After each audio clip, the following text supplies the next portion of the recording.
This is Renan Joran, and I'm going to cover this topic: what makes a good quality standard. Very, very important document. So it outlines the product's requirements, specification guidelines, the characteristics, okay, to make sure that the final product reaches your expectations as the customer, okay, and should make it very clear what is acceptable, what is not acceptable. All right. Typically you need to have product specifications, packing specifications, at least one approved sample, and then sometimes assembly instructions also make sense. So let's cover number one, product specifications. Think of a master document that includes and quantifies the requirements. Okay, so for example, what should the materials be, what should the dimensions be, with what tolerances, be as specific as you can. How should it function, and so on. Okay, and this becomes the checklist for the inspectors. So let's go through some examples. Okay, we need the color to be black on the entire product. Okay, record result, black matte, matte black color, non-spotty finish, and so on. Okay, the cap, how should it be, the connector tube, and on and on and on.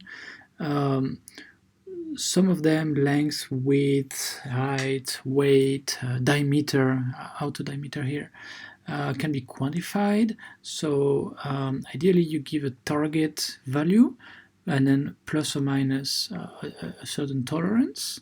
That makes sense, that's important for you, but also is possible for the manufacturer. And then when it comes to the on-site tests, again, be specific, right? Magnetic test, how to do it. Number one, put the cap on the connector tube. Number two, repeat step 1 10 times.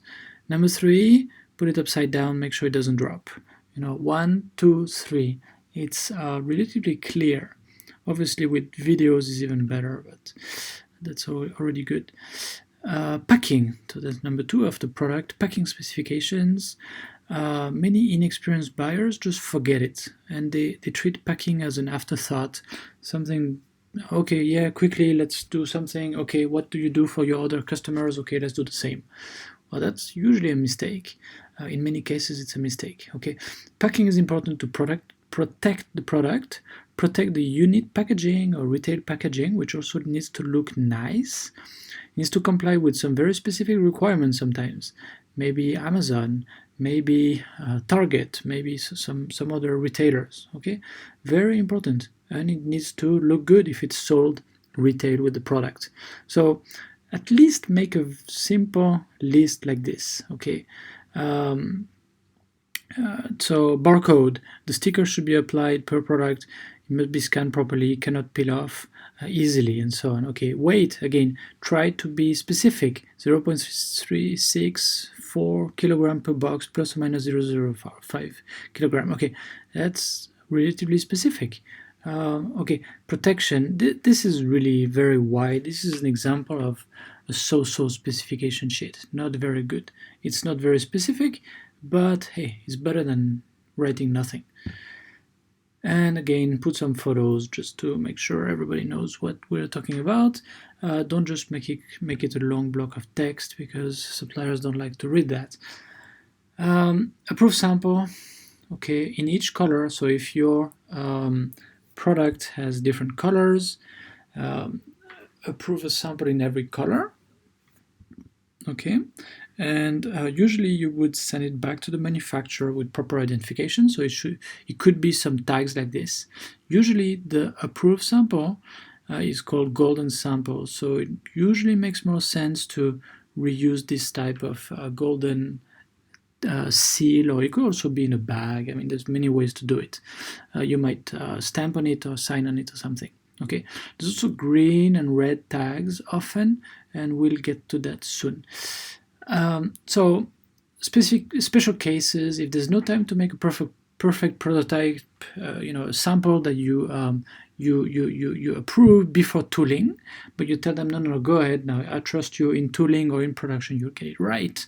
Well, at least as the customer, you should make it clear, at least document the potential issues that you don't like. Okay, and then sometimes you get a sample and you approve it, and then when it's made with the proper tooling and the mass produced components, there's something that you don't like, a new issue that was not there before. For example, molded plastic products, they might have an injection gate.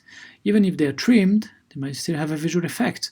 Well, if the supplier is very professional and has time to work through all this, they might think about it and let you know in advance.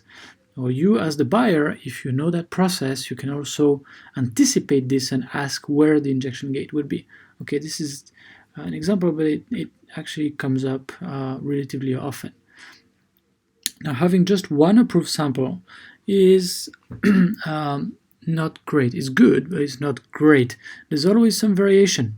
Okay, even if it all goes through a mold and it all goes through the same cutting program or whatever, there's still going to be a little bit of variation. Now, you don't want too much variation, but there's going to be some variation. So try to set some rules in advance. Okay, and if you're planning to make the product in high quantity, spend time here and define what is acceptable and not acceptable. Okay, the best practice is to use boundary samples. Okay, for example, you want a certain shade of blue, but then you ask them to make a few more a little bit lighter and a few more a little bit darker, and then you pick some of them. You pick one of them that's lighter, one of them that's darker, and you say anything in between is acceptable, as long as they're all the exact same shade. But the shade itself can be between the lightest one that you accepted and the darkest one that you accepted. Okay, so this is boundary samples. Okay, it's not just for colors; it's for different things as well.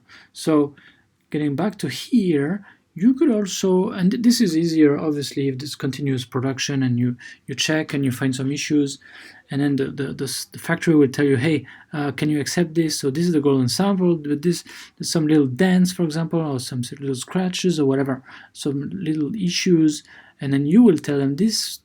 You would pick maybe 3 of them and you would put a green tag on them, and you will say this is the limit, this is still acceptable. And then you will pick maybe 3 of them, you put a red tag on them, and you will say, no, this is beyond the limit, this is not acceptable, right? Document. It's always good to document. No other parts put in the packaging. I mean, it's obvious, but and it's major. The adhesive should be strong and not fall out. Whenever possible, include a photo and then make it very clear. This is bad. Photos always help, right? So as I said, defective parts will be generated. If you have some production, you can ask the factory to keep the samples. If you are yourself at the factory, you can keep them aside, sort of categorize them, maybe, as I said before, and it's very good for the production staff and the quality staff. Okay, and maybe even put them on shelves. Okay, if it's going to be a product they're going to run very often in large quantities, for sure it makes sense to have them on shelves for training. Okay, training their people on what is acceptable, what is not acceptable. Okay, enough for defects. Now let's go to point number 4, assembly instructions. Sometimes it makes sense. So think of IKEA. You have step 1, step 2, step 3, step 4, and so on. Step 2 is very clearly described here. There's nearly no way of getting it wrong. I mean, if you pay attention, there's no way of getting it wrong. Now, the manufacturer, hopefully, ideally, would prepare all these very nicely like this. We'll also put it in as work instructions just in front of the operators. Okay. Anyway, a very good practice here, very helpful for everybody to know what is supposed to happen. Now, quality standard is for whom? For the customer, for yourself, for the supplier, okay, the manufacturer that does the assembly and so on. Okay, the component suppliers. Okay, so it might have to be in Chinese. Or in Vietnamese or in the local language. Again, if you make it very visual like this, you don't need to translate much. Everybody can read 1, 2, 3, 4 like this. It's fine. So make it as visual as possible. And then, of course, quality inspectors. need to get trained pretty quickly on what your requirements are. So a very clear standard with visuals and very specific will be extremely helpful. Okay, that's it. I hope that video is useful. Don't hesitate to contact us for any information. Thank you.